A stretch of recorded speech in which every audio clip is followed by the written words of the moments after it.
नमस्कार, आप सभी का स्वागत है जनता टीवी पर। मैं हूं आपके साथ दुर्गा शर्मा। रुख करेंगे उत्तराखंड की तमाम अहम खबरों की ओर।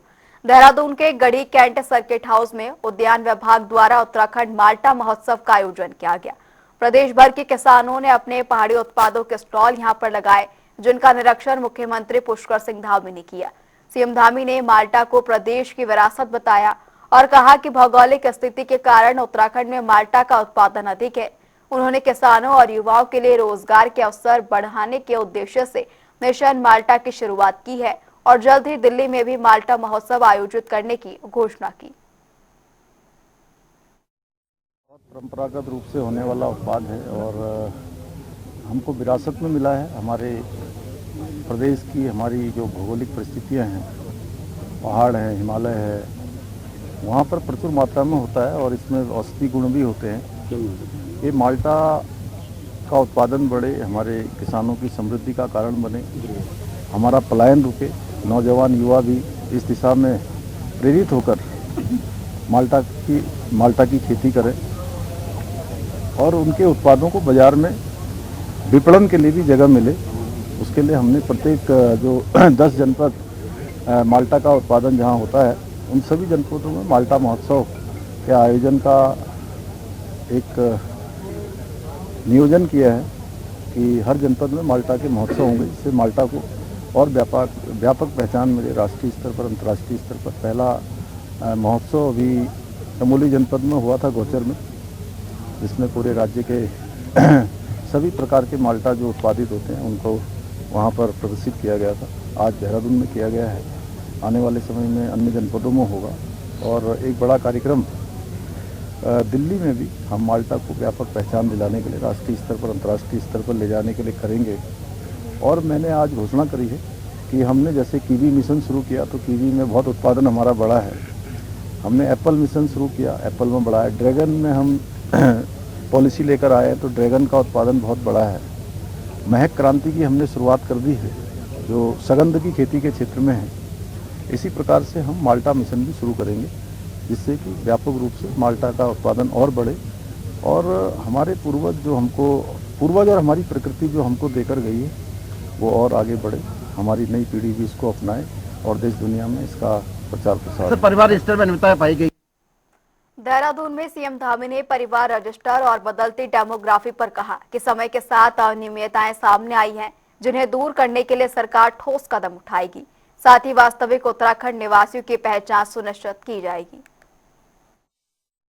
परिवार रजिस्टर में भी क्योंकि काफ़ी अनियमितताएं आई हैं, कुछ उसमें प्रावधान पहले से हैं, हम उन प्रावधानों को परिवर्तित करके जो उत्तराखंड के लोग हैं, जिससे डेमोग्राफी खराब न हो, उसके लिए हम अगली कैबिनेट में इस पर निर्णय करने वाले हैं। और आज भी हम इस पर व्यापक रूप से चर्चा करके सभी जिलाधिकारियों को, सभी संबंधित अधिकारियों को निर्देश देने वाले हैं कि हमारे सभी डीएम और सीडीओ जहाँ जहाँ पर भी इस प्रकार की अनियमितताएं हुई हैं या जहाँ भी गड़बड़ियाँ हैं, विशेषकर हमारे 4 मैदानी जनपदों में देहरादून, हरिद्वार, उधम सिंह नगर, नैनीताल और इसके अलावा पौड़ी का हमारा कोटद्वार वाला क्षेत्र, टिहरी जनपद का मुनिकृति वाला क्षेत्र और इसके आसपास का क्षेत्र, ढालवाला का क्षेत्र और चंपावत जनपद का बनबसा, टनकपुर, यहाँ पर इस प्रकार की अनियमितताओं की शिकायत आई है। हम उसका सघन अभियान चलाकर जो भी गड़बड़ियाँ हुई हैं उसको ठीक करेंगे और तब तक सभी जिलाधिकारी उसको अपनी मॉनिटरिंग में लेंगे, अपने कब्जे में लेकर उस पर जो है उसको देखेंगे। सर, क्या लग रहा है? मुख्यमंत्री पुष्कर सिंह धामी ने कहा कि राज्य में सड़कों का एक मजबूत और आधुनिक नेटवर्क तैयार किया जा रहा है। चारधाम और वेदा रोड को लेकर भारतमाला परियोजना तक कई महत्वपूर्ण सड़कें प्रदेश की नई कनेक्टिविटी दे रही है।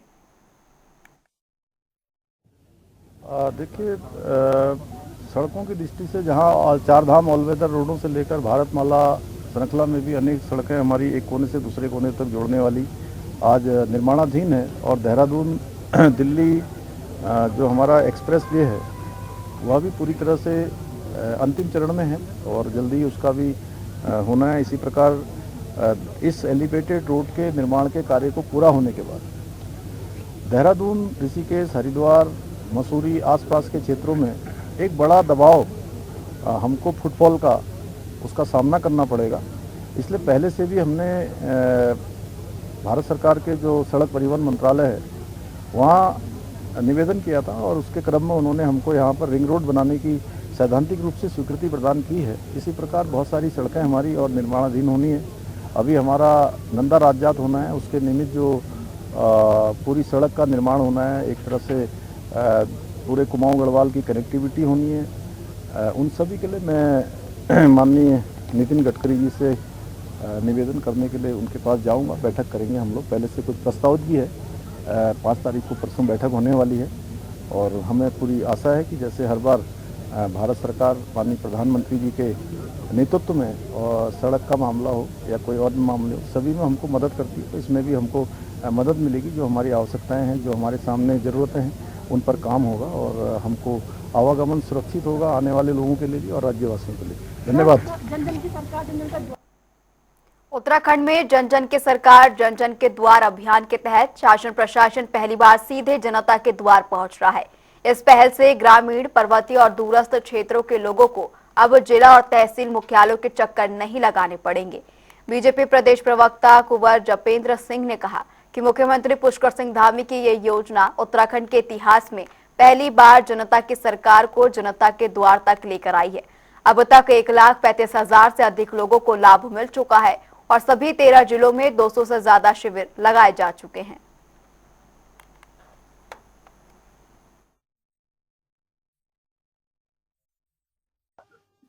उत्तराखंड के लोकप्रिय एवं युवा मुख्यमंत्री माननीय पुष्कर सिंह धामी जी ने जनता की सरकार को जनता के द्वार तक पहुंचाने की जिस योजना का शुभारंभ किया है, जन जन की सरकार जन जन के द्वार, तो ये उत्तराखंड के इतिहास में पहली बार हुआ है। आज तक कभी भी किसी भी राजनीतिक दल ने, सरकारों ने इस पर विचार ही नहीं किया, लेकिन उत्तराखंड में भारतीय जनता पार्टी की सरकार ने इस पर विचार किया और युवा मुख्यमंत्री ने इस योजना को अमली जामा पहनाया। अब तक 1,35,000 से ज्यादा लोगों को इसका लाभ मिला है।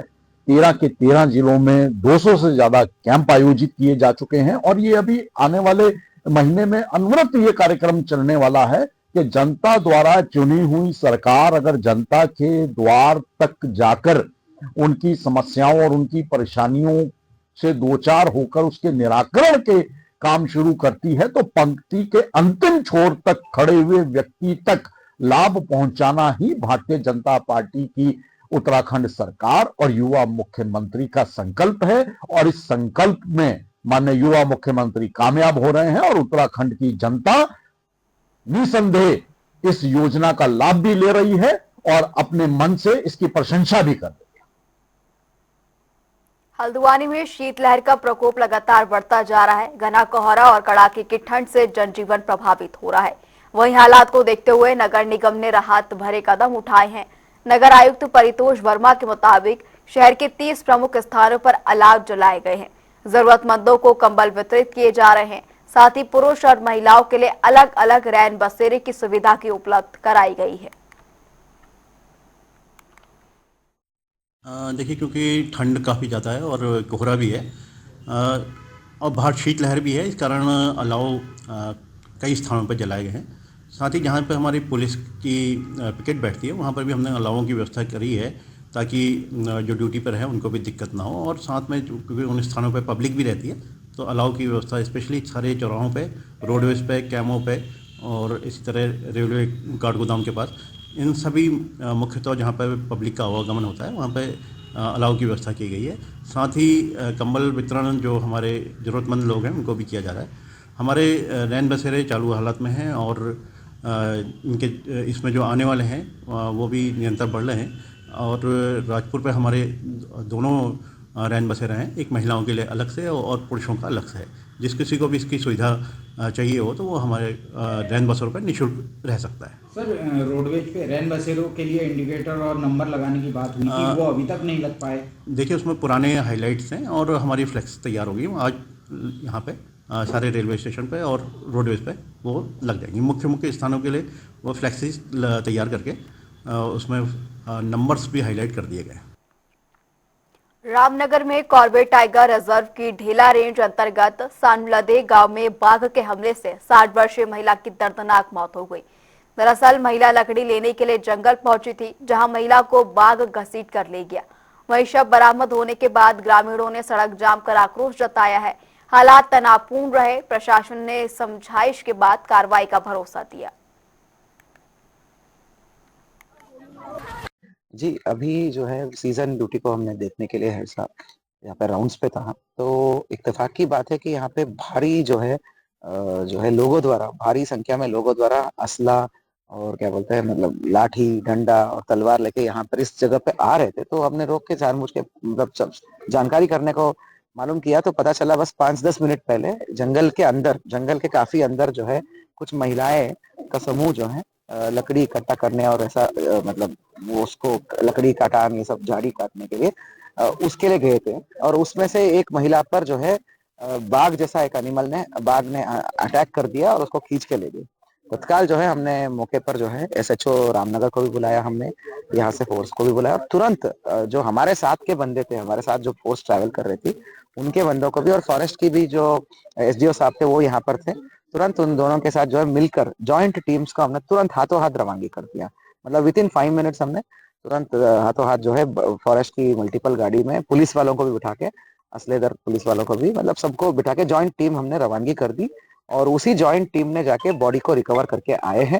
एक महिला की बॉडी रिकवर हुई है और जो है अभी उसको पोस्टमार्टम की कार्रवाई के लिए आगे भेजा गया है और शांति व्यवस्था का जो है कुछ स्थिति अगर यदि होता है तो उसको नियमानुसार हम डील करेंगे। देखिए सभी लोगों के थोड़ा संवेदना है, हमारे सबके साथ में संवेदना है और इसको देखते हुए सभी से वार्ता की गई, उनको समझाया गया कि इससे ऐसा करने से कोई दिक्कत होंगी, सभी को दिक्कत होंगी, रोड में आने जाने वालों को दिक्कत होंगी। फिलहाल अभी आप बिजली लगाने के आदेश कलेक्टर साहब ने कर दिए हैं, बिजली लगाने जाने की कार्रवाई चल रही है और ट्रैंक्लाइज किए जाने के संबंध में पता लेख किया जा रहा है हायर अथॉरिटीज के लिए। जैसे ही वहाँ से परमिशन मिल जाएगी तो ट्रैंक्लाइज करने का आदेश भी जो है मौके पर हो जाएगा और इस बात को लोगों को समझाया गया और जो भी बताया गया कि सारी टीम ने बहुत त्वरित गति से काम किया है। घटना दुर्घटना होते ही और इसकी टीम तत्काल वहाँ मौके पहुंच गई थी और सबको बॉडी को रिकवर भी कर लिया गया था, इसलिए बॉडी बिल्कुल ज्यादा नुकसान भी नहीं पहुंचा है और इस बात को लोगों ने स्वीकार भी किया और इसके बाद लोगों ने जाम को खोल दिया। थोड़ा सा लोग भावुकता का समय था और थोड़ा सा संवेदनाएं भी सभी के साथ में रहती ही हैं। ऐसे माहौल पे लोगों का आक्रोश भी हो जाते हैं कई बार, लेकिन ये चूंकि एक एरिया पूरा डेंसिटी भरा एरिया है और यहाँ पर टाइगर डेंसिटी काफी ज्यादा है और जो ये जहाँ पर घटना घटित हुई है वो काफी जंगल में जाकर लकड़ी बिनने जो महिला गई थी उसको लेकर हुई है। पूरा गांव वाले लोग जंगली जानवरों से परेशान, उनकी खेती बर्बाद है और जिस तरीके से बहुत बड़ी दुखद घटना उस सांवलदे गांव के अंदर घटी और लोगों का आक्रोश जायज था और क्योंकि लोग खेती नहीं कर पा रहे हैं, कई चीजें दिक्कत हैं, लेकिन जहां पर एसएसपी साहब का बयान जो आया था वो बड़ा दुर्भाग्यपूर्ण है क्योंकि उन्होंने कहा कि यहाँ पर लाठी डंडों से और तलवार से असला लेकर के यहाँ पर आए थे। वो कोई सा भी ऐसा वीडियो दिखा दें कि मतलब जिसमें भी वो लाठी लेके तो लोग जाते हैं क्योंकि जंगल का मामला है, थोड़ा सा देखा कि कोई डेड बॉडी है उसको देखने के लिए लोग ग्रामीणों ने भी सहयोग दिया है। ये बड़ा दुर्भाग्यपूर्ण बयान है और इस तरीके से उन्होंने यहाँ पर उनको जो परिजन थे जिनके घटना हुई थी उनको ढांढस देने के बजाय और ये ऐसी बयानबाजी थोड़ा गलत है, इस तरीके से बयानबाजी नहीं करनी चाहिए थी। और जबकि यहाँ पर कोई गांव के लोग आतंकवादी नहीं है, यहाँ के लोग बहुत ज्यादा क्या नाम कहते हैं यहाँ पर पीड़ित हैं जंगली जानवरों से, खेती नहीं कर पा रहे हैं और रात को बच्चों को स्कूल जाने से रोका जा रहा है। कई बार पूरा जंगल से निकल करके रोड की तरफ गांव की तरफ बाघ और जानवर आते हैं, उनसे कैसे बचा जाए लोगों का आक्रोश था। लोगों ने धरना प्रदर्शन किया और वहां पर जो है क्या नाम कहते हैं इस तरीके का जो है उनका कहना गलत है। यहाँ पर लोग बहुत शांतिप्रिय लोग हैं, आतंकवादी नहीं है। रुड़की के भगवानपुर कृषि मंदिर में स्वच्छता व्यवस्था बदहाल नजर आ रही है। मंडी परिसर के शौचालय पूरी तरह जर्जर हो चुके हैं, जिससे कि किसानों और व्यापारियों को भारी परेशानी हो रही है। गंदगी और कीड़ों के कारण बीमारी का खतरा बढ़ गया है। वहीं मंडी सचिव कुलदीप नौटियाल ने बताया कि नए शौचालय निर्माण का प्रस्ताव रुद्रपुर मुख्यालय भेज दिया गया है और अनुमति मिलते ही कार्य शुरू होगा।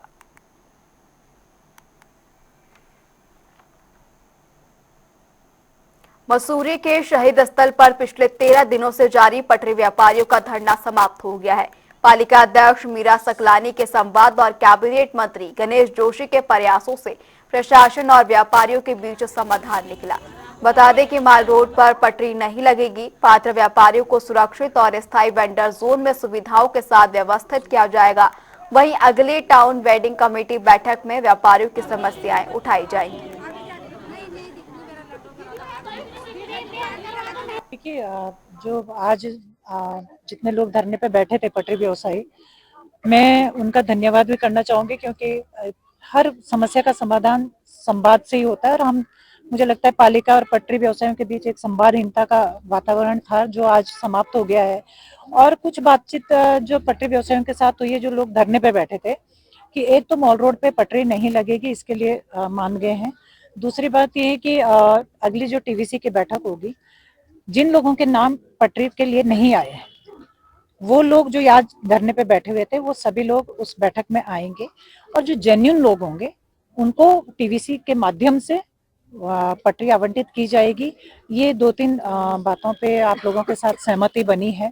और मुझे खुशी है इस बात की कि देखिए, जो नियम कानून है, नियम कानून के अंदर रहते हुए, क्योंकि टीवीसी के जो रूल्स हैं उसके अंदर रहते हुए ही हम लोग इनका पटरी व्यापारियों को पटरी आवंटित कर सकते हैं। तो उसी के तहत आगे भी पटरी आवंटित होगी। टीवीसी कमेटी का बुलाई है, जो उन्होंने बंद कर दी थी। हमारे धर्म से ये असर पड़ा कि दोबारा से टीवीसी कमेटी बुलाएगी। अब बुलाने के बाद दोबारा से चयन होगा, सत्यापन होगा, और जो हमारे आदमी बाहर रह गए थे उनको अंदर दिया जाएगा और उनकी सही ढंग से जांच की जाएगी, नए और पुराने।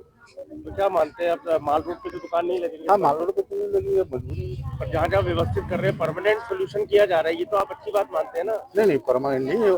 हमें ये भी मतलब भरोसा दिया गया है कि इसके बाद अभी तो फर्दर बैठाया गया है, इसके बाद परमानेंट सोल्यूशन कहीं और का है। अच्छा, वो कहीं और भी मतलब वो कर सकते हैं, मेन बात ये। और फिलहाल धरना समाप्त हो गया? फिलहाल तो धरना समाप्त। आज हमारा धरने का 13वां दिन था, और सबसे बड़ी खुशी हमको ये हुई कि हमारी माननीय अध्यक्ष जी हमारे बीच में आई, और जितने भी ये पटरी वाले यहाँ पर बैठे हुए थे, सबकी समस्या को सुना और उनके निस्तारण का आश्वासन दिया।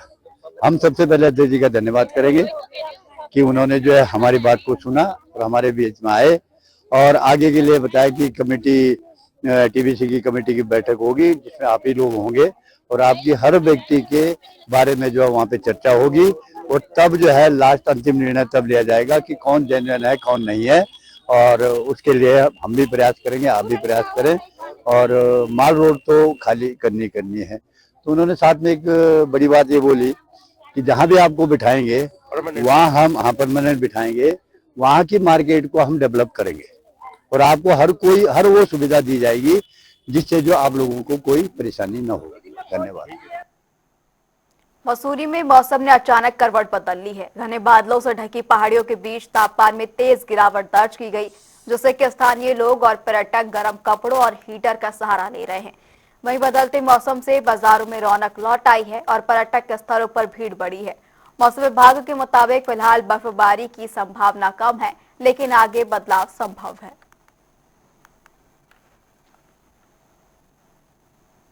वहीं देहरादून में 31 दिसंबर 2025 की रात एक शख्स पर जंगल में अज्ञात व्यक्तियों ने हॉकी डंडों से हमला कर गाड़ी को क्षतिग्रस्त कर दिया। पुलिस जांच में 7 आरोपी गिरफ्तार कर लिए गए हैं, जिनमें से 3 नाबालिग हैं। वहीं पूछताछ में आरोपियों ने सुनसान जगह पर भय फैलाने और पैसों के लिए ये कृत्य स्वीकार किया। वहीं लाठी, खुखरी और नकली पिस्तौल बरामद की है पुलिस ने, जबकि 2 और आरोपियों की तलाश जारी है।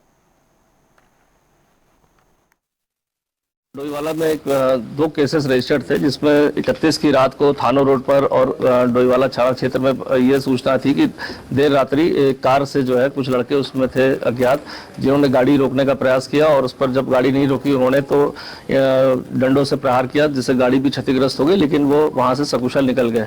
सेम तरह की घटना, ऐसी सूचना डोईवाला थाना क्षेत्र के इंटीरियर्स में भी प्राप्त हुई थी। तो इसको देखते हुए चूंकि गंभीर प्रकरण था, कुछ लड़कों की बात आ रही थी, कुछ लड़के हैं और जो लाठी डंडा लिए और एक पिस्तौल जैसी चीज भी दिखाने का प्रयास किया रोकने के लिए, तो इस पर तत्कालीन टीम बना दी गई थी और इसमें अभी जो इसमें हमने पूरे केस का जो इसमें अनावरण किया उसमें 4 लोग जो है अरेस्ट किए गए। 3 इसमें चूंकि अंडर एज है, विधि विवादित किशोर है, तो उनका नाम मैं यहाँ पे नहीं ले पाऊंगा। और इन सातों से जब पूछताछ हुई है तो पूछताछ से पता चला कि ये विभिन्न जगहों पर पढ़ते हैं, कुछ लोग काम करते हैं और इनका एक ऐसी बैठे बैठे इनको एक प्लान बना कि जो थाना रोड है या इधर की रोड है जहाँ थोड़ी सुनसान रहता है तो वहां पर चल के लोगों को रोककर हम चाहेंगे तो कुछ अगर पैसे मिल जाए तो भी ठीक है, नहीं तो उनको भयक्रांत करने के लिए लाठी डंडे लेके चलते हैं जिससे डर जाए वो। और इसी घटनाक्रम में उन्होंने 2 जगह ये अटेम्प्ट किया था। दोनों जगह ये बड़ी अच्छी बात थी सेफली कि किसी को कोई इंजरी नहीं हुई, बट गाड़ी को एक जगह काफी क्षतिग्रस्त कर दिया था। और इनसे जो है जो गाड़ी है इसके साथ ही इनसे पूछताछ से पता चला कि ये कैसे अपने टारगेट को ऐसे कर लेते हैं कि डर नहीं पुलिस का या किसी चीज का। तो इनके साथ 2 लड़कों का नाम पता है जिनके पास एक गाड़ी है कार, वो पहले उस रूट को जाके देख लेते हैं कि कोई पुलिस की विजिबिलिटी है या कोई भीड़ भाड़ और कोई गाड़ी उड़ी तो नहीं आ रही है। जब वो लगता है कोई सुनसान गाड़ी आ रही है तो वो उन्होंने 2 गाड़ियों को टारगेट किया। तो इसमें जो है 4 लोग जो अरेस्ट हुए, सभी लोग की प्रोफाइल जो है देखा जाए तो सब 18-19 साल से लेकर 21 साल तक के बीच के हैं और गाड़ी बरामद कर ली। इनके पास जो पिस्तौल दिखाकर ये डरा रहे थे वो नकली पिस्तौल थी और उसका भी आइडेंटिफिकेशन हमने कर लिया। बेसबॉल के डंडे वगैरह भी ले जिसके द्वारा ये लेकर घूमते थे गाड़ी में और 31 की रात को निकले थे ये। और रिफ्लेक्टर पिलर और जो खोखरी वगैरह इनसे बरामद हो गई है। तो देखा जाए कि बड़ी घटना कोई अंजाम दे सकते थे या उस दिन भी कोई घटना बड़ी हो सकती थी। तो खैर वो किसी तरह से इनकी गिरफ्तारी की बात टल गई है। बाकी 2 लोग के जो नाम आए हैं उनकी भी तलाश के लिए टीम लगाई है, तो वो भी ऑलमोस्ट क्लोज पहुंच कर मुझे लगता है शीघ्र उनको भी हम अरेस्ट कर लेंगे। सितारगंज के शक्ति फार्म क्षेत्र में निर्मल नगर में मिट्टी माफिया के हौसले इस कदर बुलंद हो गए हैं कि उन्होंने राजस्व विभाग की टीम से जबरन सीज किया गया ट्रैक्टर ट्रॉली छुड़ा लिया। अवैध मिट्टी से भरे वाहन को रास्ते में रोककर आरोपियों ने मिट्टी सड़क पर ही गिरा दी और फरार हो गए। तहसीलदार हिमांशु जोशी की तहरीर पर पुलिस ने अज्ञात आरोपियों के खिलाफ सरकारी कार्य में बाधा सहित अलग अलग धाराओं में मुकदमा दर्ज कर लिया है। क्षेत्र में अवैध मिट्टी खनन का गोरख धंधा लंबे समय से जारी है।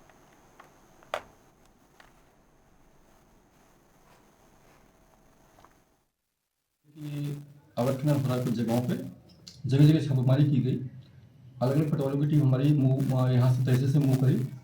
इसके देखिए निर्मल नगर में एक ट्रॉली पकड़ी गई सुहेल पटवारी द्वारा, जो क्षेत्रीय पटवारी नहीं थे परंतु टीम के मेंबर थे, वो छापेमारी टीम के मेंबर थे, उनके द्वारा पकड़ी गई। तो पकड़ के मुझे सूचना दी गई कि पकड़ ली गई है, तो मैंने कहा इसको ले आओ। यहाँ से मैं बैकअप भी भेज रहा था उनके लिए, लेकिन इसी बीच में क्या हुआ, बैकअप भेजने से पहले ही वहाँ बलपूर्वक लोगों द्वारा भीड़ जमा की गई। उसके बाद उनसे जबरदस्ती ट्रॉली छीन के मिट्टी में गिरा दी गई, ट्रॉली लेके भाग गए। इसी मामले पे एफआईआर दर्ज की गई है और ऐसा अवैध खनन करता जो भी पाया जाएगा बिना परमिशन के कार्रवाई की जाएगी। फिलहाल उत्तराखंड की खबरों में इतना ही, रुकेंगे एक छोटे से ब्रेक के लिए।